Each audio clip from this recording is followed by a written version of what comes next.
Christmas Story by Wisdom Gold, Santa and the Lonely Christmas.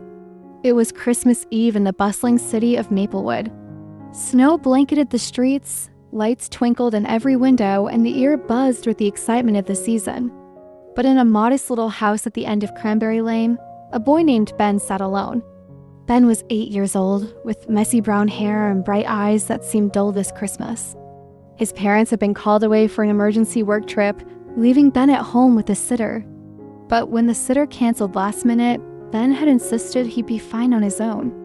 "I'm not a baby," he'd said, trying to be brave. Now, as the clock ticked closer to midnight, the emptiness of the house seemed louder than ever. The Christmas tree stood in the corner, its lights glowing softly, but the sight only made Ben feel lonelier. Ben missed the chaos of Christmas past his parents laughing, the smell of cinnamon cookies baking, the excitement of opening presents together. "Christmas doesn't feel the same without family," he mumbled, hugging his knees on the couch. As he stared out the frosted window, a sudden flash of light caught his eye. Something or someone was on the roof. Ben's heart raced. "Could it be?" he whispered, scrambling to the window for a better look.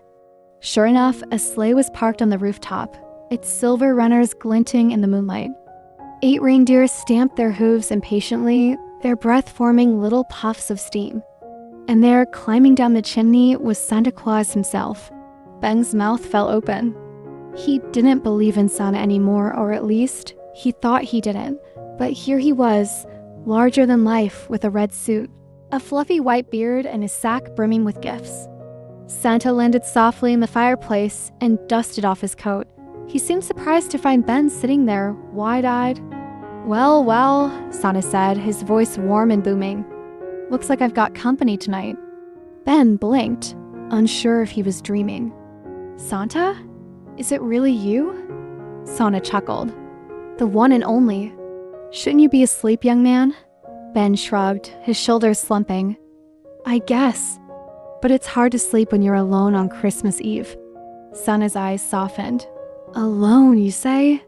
That's not how Christmas should be." Ben nodded. "My parents aren't here, and it doesn't feel like Christmas without them." Santa stroked his beard thoughtfully. "Christmas isn't just about who's around, lad. It's about the magic you make with what you have. Let me show you something." Santa reached into his sack and pulled out a shimmering snow globe. Inside was a tiny version of Ben's house, complete with the glowing Christmas tree and snowy front yard. Santa gave it a gentle shake, and the scene came to life.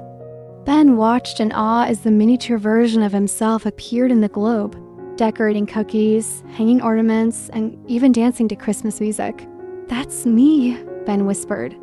"But I didn't do any of that." "Not yet," Santa said with a wink. "The magic of Christmas comes from what you create, not what you wait for.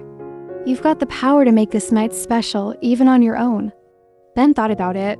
Maybe Santa was right. Maybe he could bring Christmas to life, even if he was alone.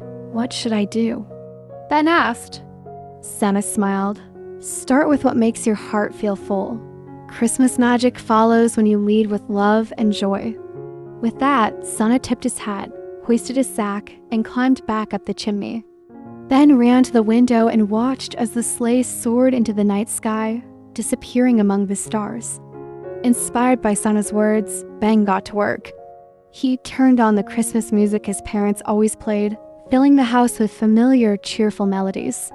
He found a box of cookie dough in the fridge and baked it, decorating the cookies with icing and sprinkles. Then, he gathered scraps of paper and markers to write little thank you notes for his parents, leaving them under the tree. As he worked, Ben felt the loneliness melt away, replaced by a growing sense of joy. The house wasn't silent anymore, it was alive with Christmas spirit. Later that night, Ben curled up on the couch with a plate of cookies and a glass of milk. He didn't feel so alone anymore. When morning came, his parents burst through the door, their arms full of gifts and their faces full of apologies.